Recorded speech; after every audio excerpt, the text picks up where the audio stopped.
Good morning, students. Today we are going to continue in the lesson Diversity in Living Organisms. I hope you must have understood whatever we did in the previous lectures which were given, along with all the description which was given to you regarding the classification of the animals and the plants. Now today we are supposed to be looking into the phylum as Vertebrata. Okay, phylum Vertebrata.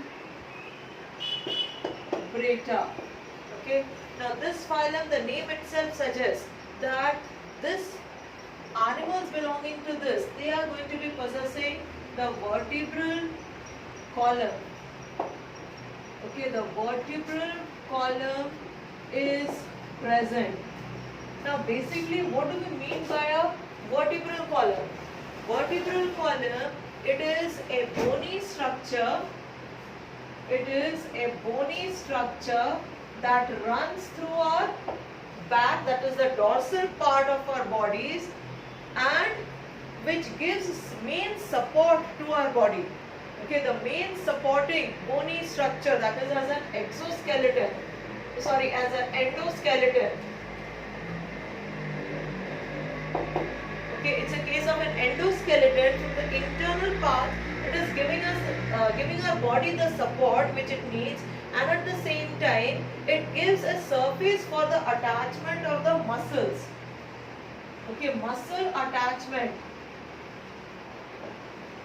is possible because of the vertebral column.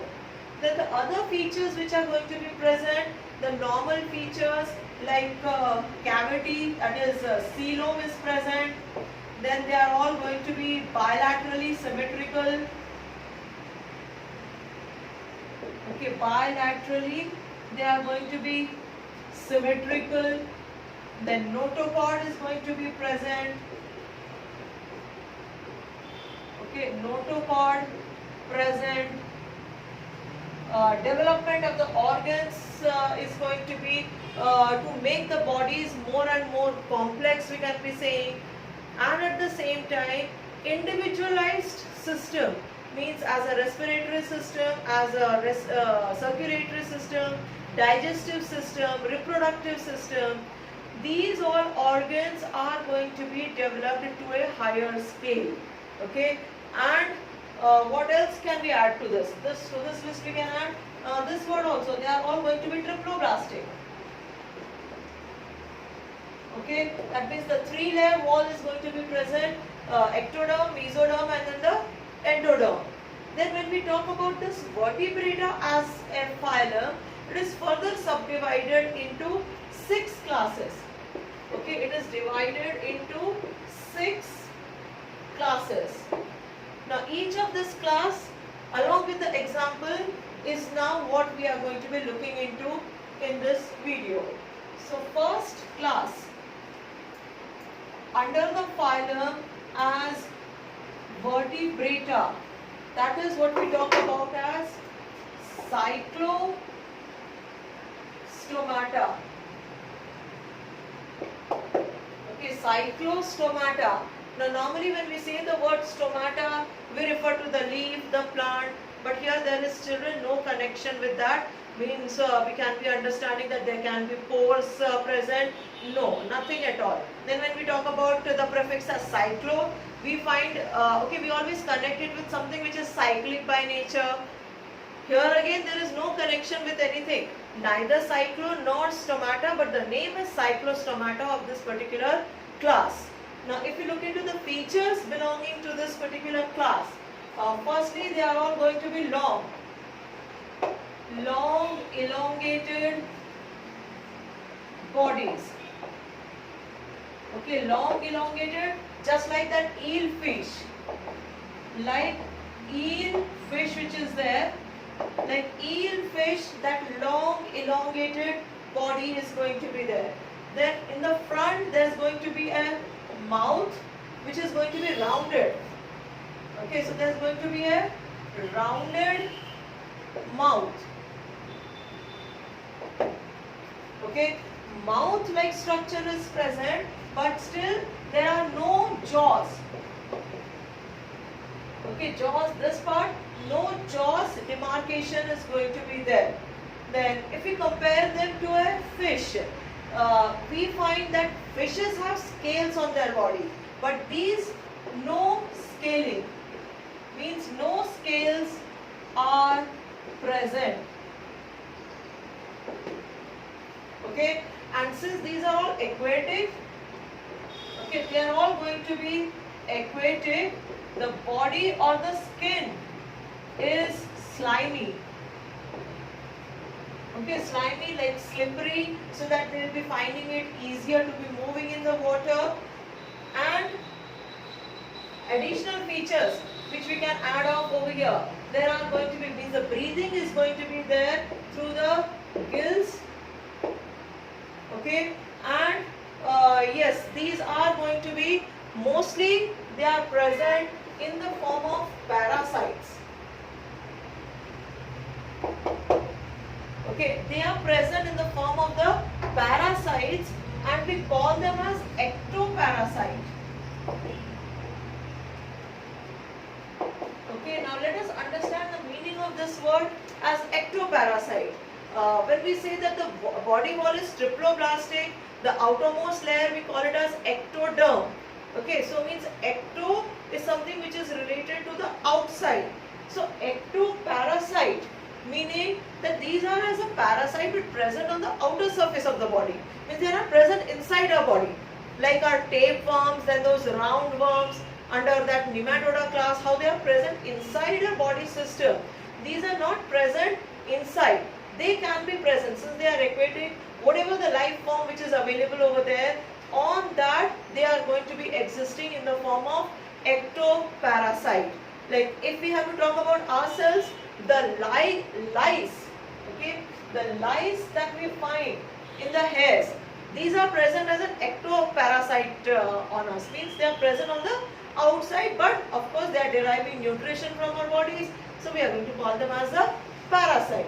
Okay, so these are parasite. Sometimes they can be, the word that is used is borer of other vertebrates. Okay, now borer of other vertebrates means they are going to be present on the other vertebrates.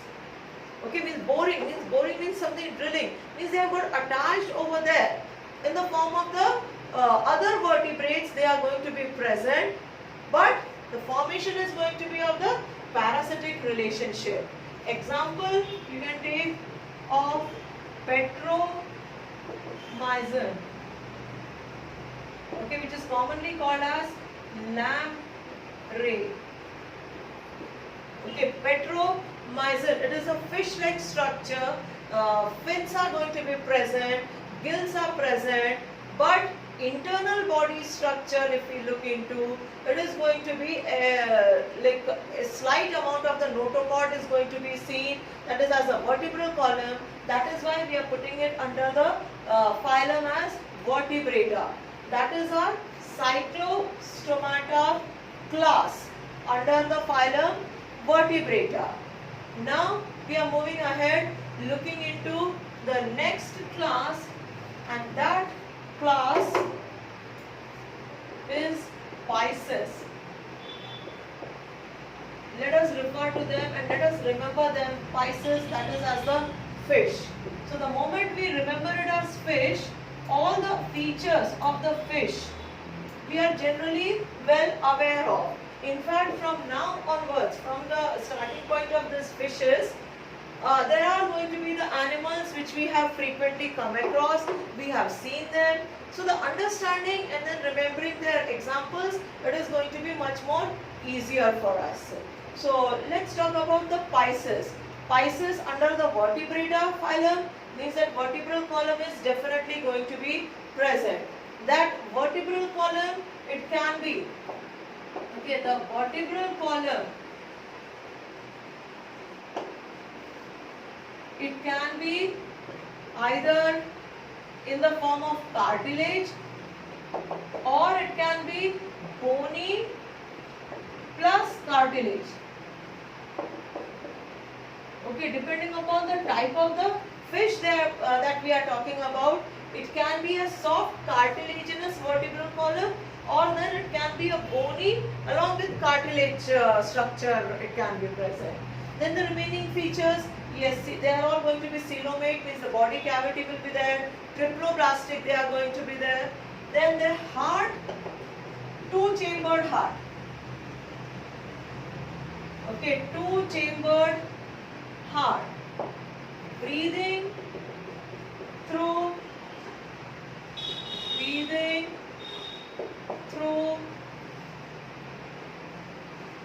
paired gill slits. Okay, the breathing is going to be there through the paired gill slits. Then on their bodies, they have the scales present on the bodies. Scales on the body. Then further regarding fishes, we might have seen there that when they are moving, their last, that is that tail fin. Okay, the fins which are present, and in that the tail fin, it is used for locomotion.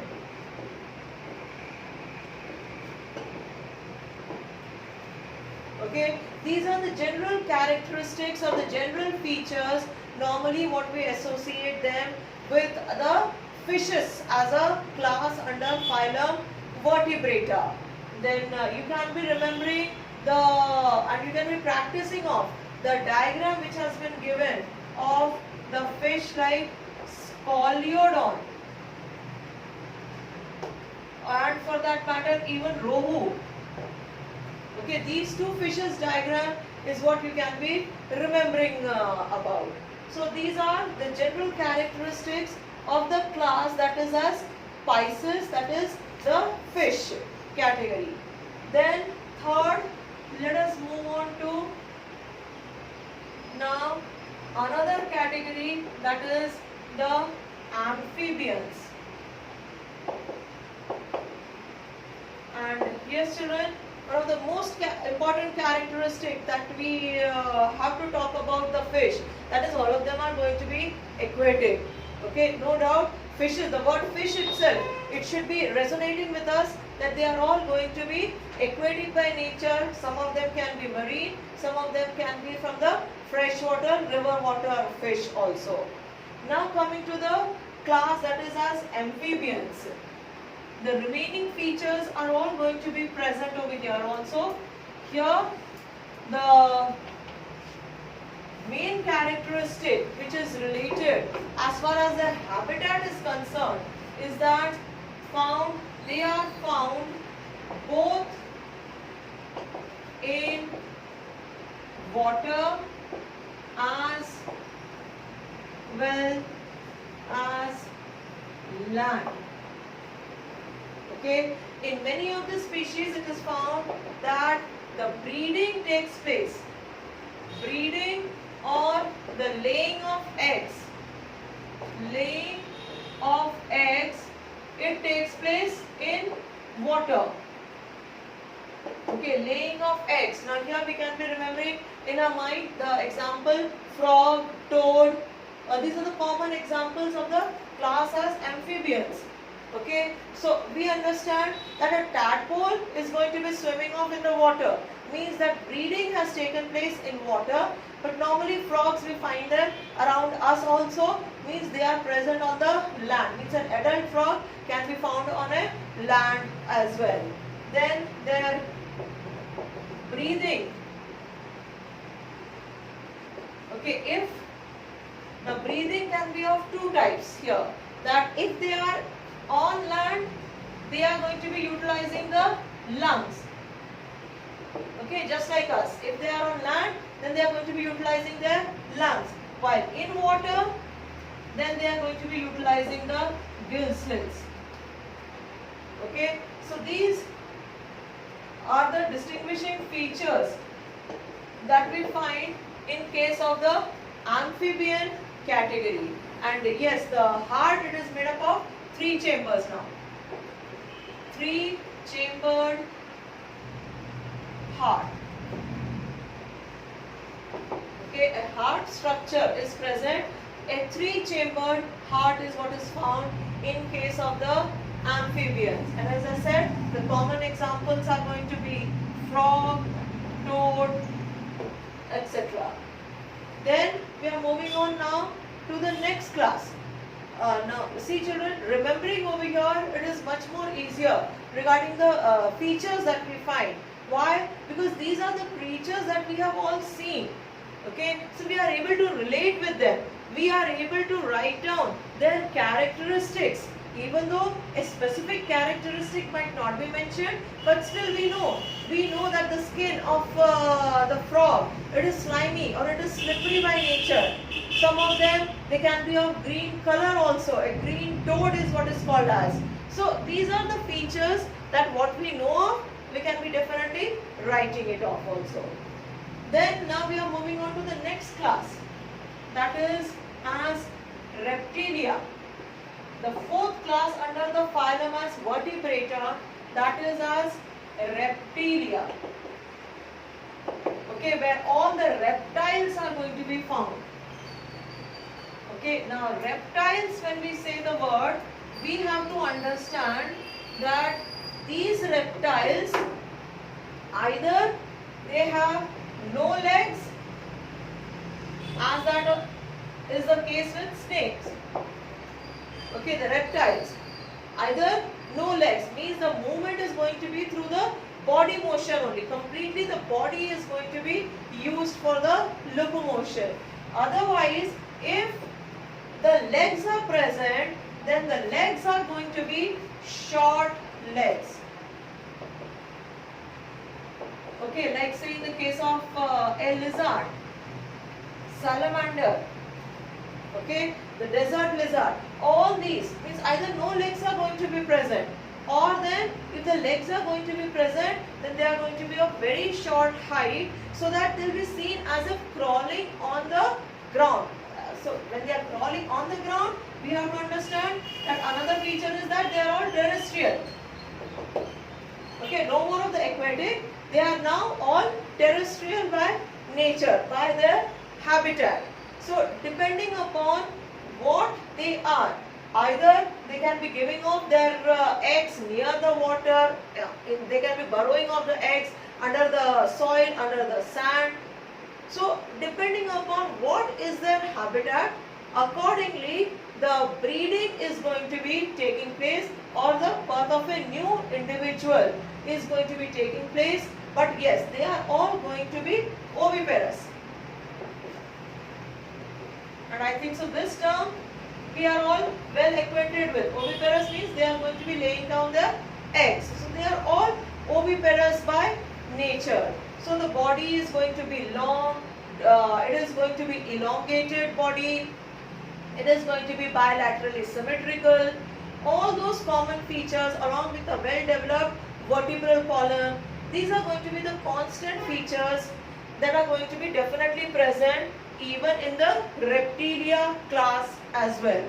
Then further, if we have to talk about a specific one, then yes, their heart is still three-chambered. Okay, heart is a three-chambered heart. And what exactly are the disadvantages of having a three-chambered heart? Basically, it does not allow us that freedom from mixing of the pure blood and the impure blood. That two types of the blood, they are not kept segregated. So a mixing always takes place, and whenever there is a mixing of the blood, that means impure blood mixing up with the pure blood, efficiency of the body definitely decreases. And that is why we find that all of them, they are cold-blooded. Okay, these are all cold-blooded. Whether we talk about amphibians, we talk about reptilia class, they are all cold-blooded. Now, what exactly do we mean by cold-blooded? Cold-blooded over here means that the temperature of the body, it keeps changing along with the surrounding temperature. Okay, like if it is hot outside, the temperature of the body can be rising. If it is cold outside, temperature of the body can be falling down. Okay, unlike us, our body temperature, it always remains the same. Okay, unless and until we are suffering from fever. If we are suffering from fever, then the body temperature rises up. But our body temperature is being maintained constant, and the reason being for that is our efficiency of the blood. So here, since they are efficiency part, it is less on, and that is why the creatures, they are all going to be cold-blooded by nature. Means their body temperature is going to keep changing along with the surrounding. So that is about our reptilia class. Examples we have already noted down, I hope. Now we are moving on to the next one, and that is again an interesting class, and that is the aves. Here we are going to remember that we are all talking about the beautiful birds around us. Okay, so when we talk about the birds, some new features is what we notice. Okay, new features. Okay, just excuse. Alright, so what all new features do we notice over here? For the birds, they find that these are all flying. Okay, these are flying creatures. Now for flying, we know a definite type of an organ is needed. Okay, we know that all the birds, they have wings. Okay, and these wings are feathery. Okay, so now one feature, feathers are present, and that much understanding we have that feathers are always light on the mass. Then another feature, bones are hollow. Now these two features, that is second point and third point clubbed together, we have to understand that these are the ones which are aiding or helping them in the flight, in lifting up the body, because the body mass has become less because of the bones being hollow. Feathers are present, so feathers will be able to span out, and then they'll be able to lift up the body. Okay, body is streamlined. Body shape, it is streamlined. Streamlined means it is of a particular feature that when they have to be moving, because we know that the birds, reptiles, even they also have all the streamlined body structure, that they are all moving very fast. So when they are moving, they have to cut against the wind. For that purpose, if the body shape is in such that it will be able to cut away the air surface, then that movement is going to become much more faster. Okay, so a particular shape that we associate, a tall pointed means in the front part it is going to be a pointed structure, behind part again it is going to become a narrow structure. This is what we call it as a streamlined shape, that it is going to be helping in the movement, in the faster locomotion, in the faster taking up the flight. Then of course their hearts. Heart has now become 4-chambered. Okay, heart for the birds, they have become 4-chambered, and now we have to realize this also, that when they are flying, more energy is needed, and that energy they are able to get because the pure and the impure blood is kept segregated. No mixing of the blood, no lessening of the efficiency is taking place. So when the blood is not getting fixed, much more of the energy they are able to derive. Now when we say the class as aves, it does not mean that all the birds are able to fly. Okay, all the birds. Now you all children are very good, you all understand the names of the birds which are not able to fly. Okay, If suppose they are able to fly, then some of them they'll be able to fly for short distances only, like say for cock or hen, okay, or for that matter, let's say a penguin, it will be able to fly, but to a short distance only. While we also know the names of the birds, like those of flamingos, which we call them as the migratory birds. And I'm sure you children must have heard about this, because near our Aurangabad only, the Jayapuri Dam, during the winter season, all the migratory birds coming from the northern hemisphere, particularly from the Russia and all, these all creatures, they come up over here in search of the warm weather, because the weather over there has turned completely very cold. So the breeding is not possible. They come over here, lay their eggs, they are all oviparous, lay their eggs, and after the eggs are hatched, again they go back. Means by that time, the time is there for them to be going back to their original destinations. So that way we find that these are the birds where the body structure itself is developed in such a manner that they will be able to develop the wings in them. And yes, one more point which we can note down over here, that when we talk about the wings, up till reptilia, we said that they are all going to be four-legged animals. If suppose they have the legs, then they are all going to be four-legged animals are going to be there. Now, in the case of the aves, that is as the bird category, the four limbs, okay, we are talking about the four limbs. The four limbs have got modified into the wings, and always we find birds standing or sitting on two. So those two are the hind legs. The front two, they have got modified into the wings. The wings are covered with the feathers. The bones in them, they are all hollow, so that they will be able to take up the flight easily. So small, very small birds are also there, and a big bird is also there. That biggest one, that is as albatross. We can be searching the wingspan of that, almost runs up to 2 to 3 meters. That is the size of the bird that can be talking about. But yes, belonging to the phylum Vertebrata under the class as aves. Then finally children, now we are coming to the final class, that is as Mammalia. Okay, now Mammalia is the class to which we all belong. Okay, we all have a vertebral column, we all have a support to all our bony structure, which is in the form of an endoskeleton.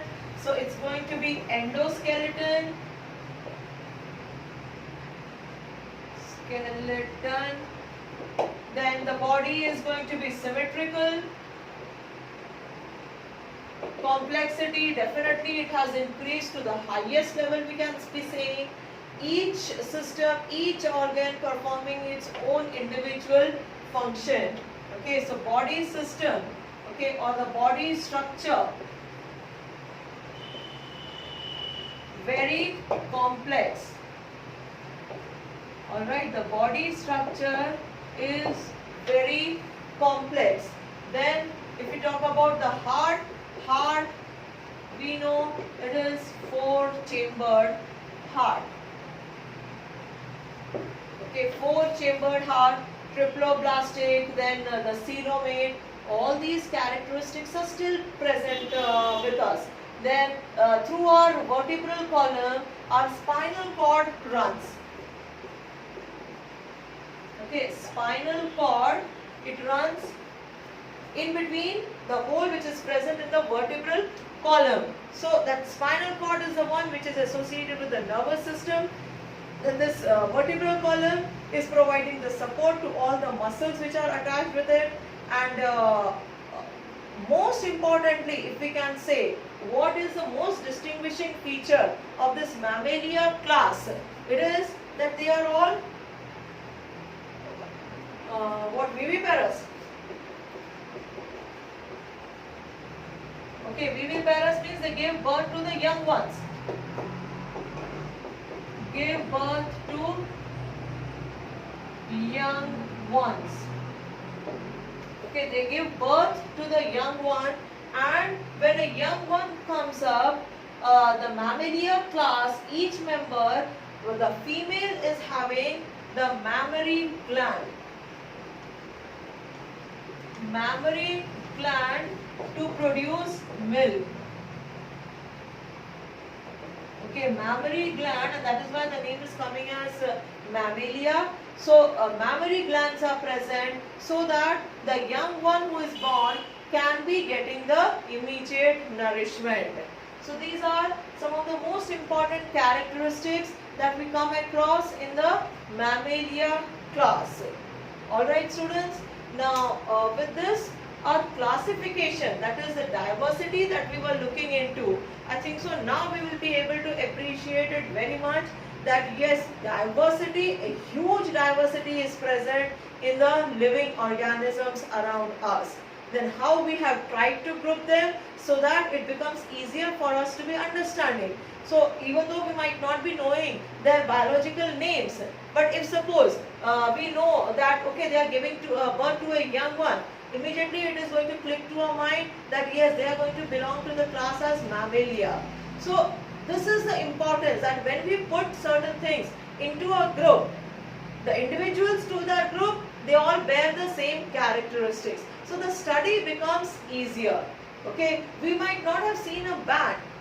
Okay, but the bat, we know that it belongs to the class as mammalia.